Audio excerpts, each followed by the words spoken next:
बार बार झूठ बोलो,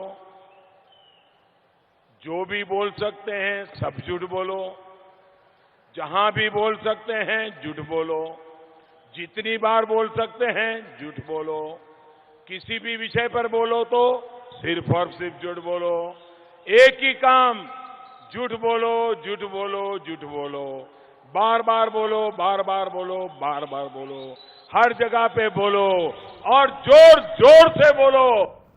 भारतीय मीडिया ने इस बात को लेके वो तूफान खड़ा किया है, वो मजाक बनाया है। मजमूई तौर पे भारतीय मीडिया बहुत ज़बरदस्त हुकूमती गिरफ्त में होता है, लेकिन कुछ हिस्सा जो कि नहीं है उसने इस फ़लसफ़े को, मोदी के इस फ़लसफ़े को एक बहुत ही खूबसूरत और बहुत ही लतीफ़ रंग दिया है। बार बार झूठ बोलो, जो भी बोल सकते हैं सब झूठ बोलो, जहां भी बोल सकते हैं झूठ बोलो, जितनी बार बोल सकते हैं झूठ बोलो झूठ बोलो झूठ बोलो, झूठ झूठ बोल झूठ बोल झूठ झूठ बोल झूठ बोल झूठ झूठ बोल झूठ बोल झूठ बोल झूठ बोल झूठ, बार बार बार बार झूठ बोलो झूठ बोलो, बार बार बार बार झूठ बोलो झूठ बोलो, बार बार बार बार झूठ बोलो झूठ बोलो, बार बार बार बार झूठ बोलो झूठ बोलो झूठ बोलो, बार बार बोलो बार बार बोलो बार बार।